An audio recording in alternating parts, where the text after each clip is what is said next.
Déjeme saludar esta mañana de viernes en este 9º aniversario para que nos hable de esta carta con la que responde Andrés Manuel López Obrador, de estas amenazas de Donald Trump, de esta guerra comercial que parece desatarse entre Estados Unidos y México, al profesor Jesús López Almejo, profesor de Relaciones Internacionales allá en la UABC, la Universidad Autónoma de Baja California, en Tijuana, colaborador de Sin Censura, amigo de Sin Censura, a quien le pido ayuda para entender, analizar, desmenuzar estas horas de tensión entre ambos gobiernos. Jesús, te agradezco mucho que nos tomes la llamada. Hola Vicente, con muchísimo gusto, estamos a la orden. Oye Jesús, pues Donald Trump escupe veneno, Andrés Manuel López Obrador responde, creo yo, de una manera muy digna. Dame tu opinión. Sí, pues mira, Vicente, el presidente de Estados Unidos desde el año 2016 mostró que su estrategia principal para posicionarse en el gusto de la gente se relacionaba directamente con asegurar el voto duro de un sector que tiene características muy parecidas a las que él ha estado desarrollando, que es amedrentar al vecino, mostrar músculo frente a aquellos que son fáciles de construir como enemigos. El de Latinoamérica que vende drogas, el chino que le piratea la propiedad intelectual a Estados Unidos, el ruso que militarmente representó una amenaza, el europeo al que Estados Unidos ha financiado y en consecuencia no ha recibido beneficios o cooperación digna por parte de Europa. Es decir, Donald Trump ha abierto frentes en todas las direcciones y por supuesto que México es solo una parte, digamos, de este juego de ajedrez que está jugando Donald Trump en aras de mostrar este músculo de los años 60, 50, que le permita justificar frente a su público el Making America Great Again, que se basaba justamente en la xenofobia, en el racismo y principalmente en demostrar cuál era, digamos, el fuerte de la jugada. En ese orden de ideas, si lo ponemos en el plano local, recordarás, Vicente, que hace unos días el Mueller decía que no había exonerado a Trump, pero que no lo podía, digamos, confrontar directamente porque tenía fuero presidencial. Y el fuero presidencial justamente recibían que mientras Donald Trump sea presidente, casi todos los intentos de procesarlo penalmente pues van a ser infructuosos debido a su investidura presidencial. Entonces mi lectura, Vicente, es que Donald Trump va a hacer hasta lo imposible por reelegirse, porque de lo contrario, si es derrotado en las elecciones presidenciales del 2020, va a enfrentar muchos cargos de legales ante las leyes de su país. Entiendo lo que dicen muchos analistas, que la respuesta a la carta de Andrés Manuel López Obrador sí es para Trump, pero para que la lean en México. Estas comitivas que encabeza ya el secretario de Relaciones Exteriores, Marcelo Ebrard, en Washington, son la respuesta más clara y contundente para buscar el diálogo y la diplomacia antes de que entren en vigor, se conviertan en realidad estas amenazas. ¿Cómo ves que responde el gobierno de México a este orangután? Por eso yo le digo orangután, porque por su violencia, pues. Sí, definitivamente me parece muy acertada la carta, pero fíjate, Vicente, yo diría además que no solamente es una lectura para que se lea en México, ya está leyéndose en todo el mundo. Y además, principalmente creo que es una carta dirigida para que la lean nuestros potenciales aliados en Estados Unidos, desde la comunidad de origen hispano hasta la comunidad de origen mexicano. Esta que todavía siente fuertes vínculos por México y que por supuesto se siente agraviada de que desde Estados Unidos pues esté atentando contra la estabilidad económica, política de México. En ese orden de ideas me parece que la carta es muy respetuosa, es muy firme, guarda, digamos, principios de política exterior mexicanos muy sólidos, pero hasta le da una clase de historia de Estados Unidos a Donald Trump y le recuerda al pueblo de Estados Unidos, no solamente la comunidad hispana allá, sino al pueblo estadounidense que comulga con los principios de Woodrow Wilson, por ejemplo, le recuerda lo que ha sido la historia pacifista y democrática de Estados Unidos. Eso me parece un acierto muy importante. Así es, de Franklin Delano Roosevelt, de todos los expresidentes que han tenido una buena relación con México, el caso de Benito Juárez y de Abraham Lincoln. Jesús, ¿de aquí hacia dónde? ¿Tú crees que entren en vigor estos aranceles? ¿Tú crees que se desate la guerra comercial con México? ¿Y ante qué estamos para entender si es que se da los efectos que puede tener una guerra comercial entre vecinos, entendiendo todos los millones de mexicanos que vivimos en Estados Unidos, todos los millones de mexicanos que en México tienen familiares, amigos acá en este país? Pues me parece que estamos ante un escenario muy complejo y ciertamente complicado. Mira, Vicente, por ejemplo, en teoría de juegos se habla de que las posiciones maximalistas, estas posiciones de el todo o nada, de el muy, muy o tan, tan, terminan por fracasar en el corto plazo.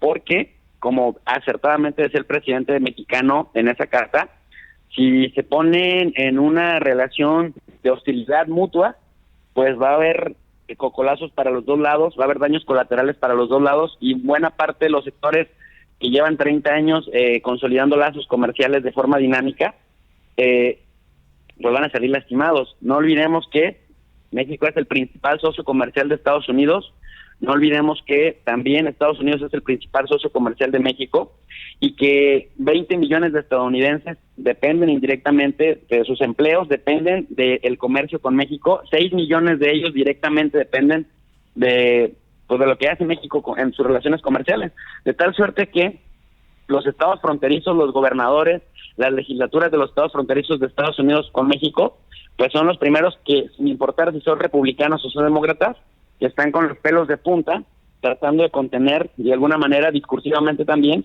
las agresiones de Trump hacia México, porque ellos sí saben lo que significa México para su economía.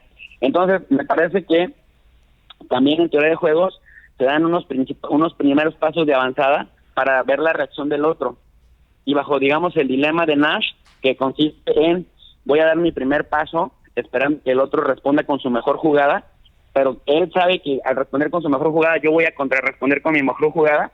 Me parece que se están estudiando los escenarios, Vicente, y dependiendo de cómo vaya a responder México, va a ser el siguiente paso que van a dar. En torno a si efectivamente nos va a ser válida la amenaza de subirnos el 5% de los aranceles en todos nuestros productos que entren a Estados Unidos. Se van a esperar a ver cómo reacciona México, y en función de eso van a seguir, digamos, gradualmente cada mes aumentando hasta el 5% los aranceles.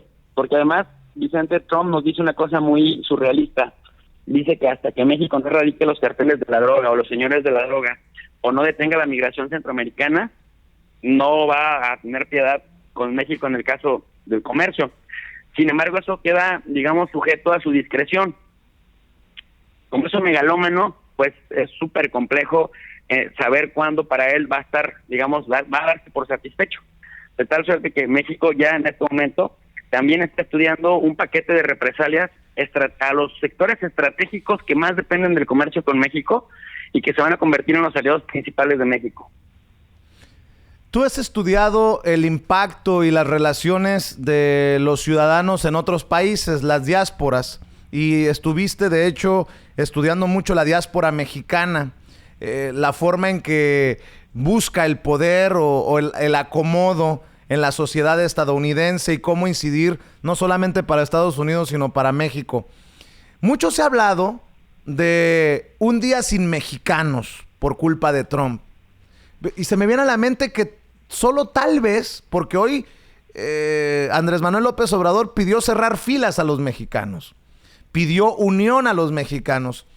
¿Tú crees que en algún momento pueda darse esto de un movimiento de los mexicanos en Estados Unidos para mandar un mensaje profundo y claro de nuestro poder? Tal vez en algún momento, insisto, alimentado, motivado, provocado por ese llamado desde México de Andrés Manuel López Obrador. Yo sé que no lo va a hacer el presidente. A lo que me refiero es que una figura con autoridad moral como Andrés Manuel López Obrador puede por fin unir a los migrantes para cerrar filas. Sí, definitivamente.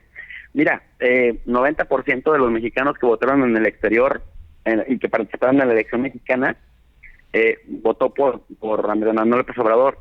La parte activa de la población estadounidense de origen mexicano, que históricamente pues son descendientes de mexicanos que huyeron de México por razones económicas o por algunas otras circunstancias, veían con malos ojos al régimen tradicional mexicano del PRI y del PAN, pero también guardan una esperanza de que con muchas de las reformas que está impulsando el presidente López Obrador, mejore la situación en México. Y eso es un buen indicador, Vicente, porque al regresar la confianza de estos descendientes de mexicanos que se encuentran en Estados Unidos en el actual gobierno, eso le da al gobierno mexicano un margen de maniobra para tener eco en estos diferentes sectores estadounidenses, que no son unísonos, que no son unicéfalos y que no necesariamente tienen los mismos intereses. Pero tú acabas de preguntar algo que me parece clave. Donald Trump, como un personaje grotesco, agresivo, mentiroso, compulsivo, que ataca una vez y la siguiente vez también, le está dando el motivo suficiente a estos diferentes grupos de que se unan en torno a una figura muy importante. A veces se unen para defender algo o a veces se unen para atacar algo. En este caso, Trump los unifica para hacer un frente colectivo que les permita tener interlocución en Estados Unidos, pero también que les permita empoderarse, porque los va a orillar a que se organicen y ser el primer frente de resistencia para también no perder su, digamos, su estatus y su estabilidad. Mira, por ejemplo, me refiero al MALDES, me refiero al Consejo Nacional de la Raza, me refiero también al caucus hispano en el Congreso, que es mayoritariamente de congresistas de origen mexicano que provienen de los estados fronterizos. Entonces, sí, Vicente, me parece que estamos experimentando momentos muy interesantes en donde se están poniendo a prueba todas las teorías que hemos venido hipotetizando a raíz de que venimos observando desde hace años cómo funcionan las políticas domésticas en Estados Unidos. Para cerrar y dejarte trabajar, mi querido Jesús, y agradecerte nuevamente tu disponibilidad, tu disposición para siempre tomarnos la llamada aquí en Sin Censura. ¿Cómo entiendes la reacción de aquellos opositores adversarios a López Obrador? Yo recuerdo cuando Peña Nieto salió con un mensaje de respuesta a Trump, hasta Andrés Manuel López Obrador se solidarizó con el presidente Enrique Peña Nieto. Los del PAN se solidarizaron con Enrique Peña Nieto. Hubo un sentimiento de solidaridad. Y hoy leyendo las babosadas y tonterías que escriben, digo, en serio lo pienso, si Donald Trump le declarara la guerra a México, muchos de estos apoyarían a Trump primero que apoyar al presidente de México, Andrés Manuel López Obrador. ¿Cómo lo entiendes desde allá, desde México, esto que a todas luces sería una oportunidad para solidarizarse? No por el presidente, no por Andrés Manuel López Obrador, sino por México, sino por la patria.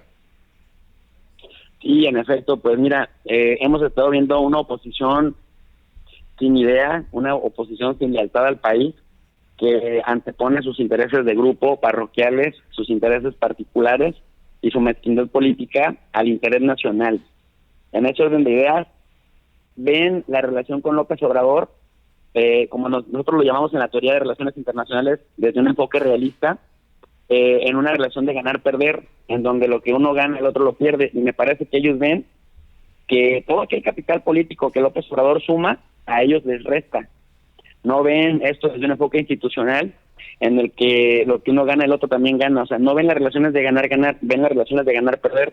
Entonces ellos sienten que todo factor que merma a López Obrador automáticamente se traduce en mayor capital político para ellos.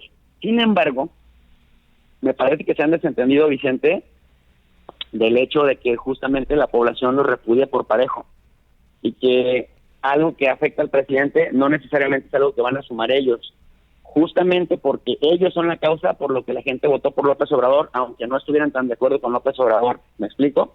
Entonces, nuevamente se exhiben en el sentido de que si bien a la gente de pronto, sin tanta, digamos, conocimiento de lo que pueda, digamos, suceder en Estados Unidos, que esperan que López Obrador reaccione como lo hace Trump, pero López Obrador ya demostró que reacciona con altura de miras, que es un estadista, que se espera a los medianos y a los largos plazos, y que no puede estar devolviéndole cada golpe a Trump por la simetría que tenemos con ese país, y que además, ojo, que el pueblo de Estados Unidos no es nuestro enemigo, que poco a poco, a lo largo de los años, en el pueblo de Estados Unidos ha habido también cada vez más aceptación de lo mexicano allá, que finalmente somos 33 millones que estamos allá, que no es el pueblo. Entonces, básicamente López Obrador lo entiende, y por esta razón no puede también etiquetar a todo Estados Unidos como enemigo de México, como ciertas visiones maniqueístas lo esperaran.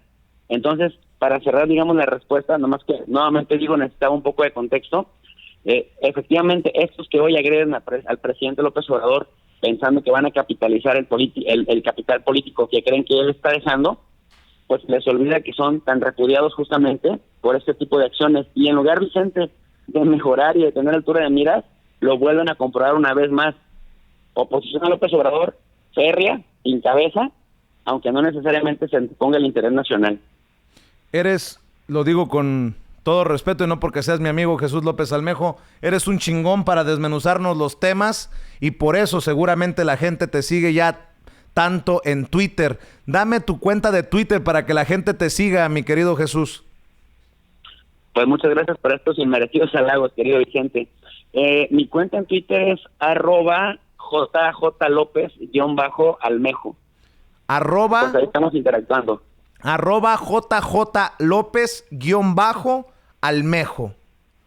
Ahí Así está es. la cuenta de Twitter. ¿Ya tienes canal de YouTube o todavía no?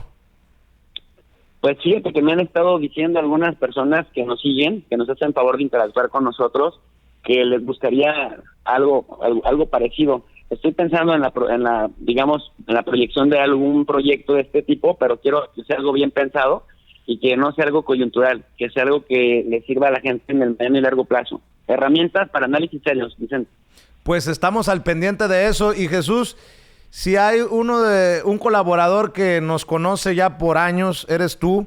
Me da mucho gusto que en este programa del 9º aniversario, que no hay fiesta, que no hay ni siquiera pastel, no hay cohetes, hay mucho trabajo, que estés participando tú. Tú sabes, tú has estado en la casa, tú has estado entre los amigos, y tú sabes lo mucho que nos ha costado levantar este espacio. Te agradezco que nunca nos hayas dejado de la mano y que aquí estés al pie del cañón, y en este 9º aniversario, pues eres parte de esta familia. Muchísimas gracias, Vicente. Muchísimas felicidades. Y si no tienen planes, vénganse para Tijuana y acá armamos la fiesta, que para eso nos pintamos solos en Tijuana. No, me da mello. Después platicamos, mi querido Jesús. Te mando un abrazote. Abrazo fuerte para todos. Muchas felicidades, Vicente. Gracias, el profesor Jesús López Almejo, hablando con nosotros sin censura de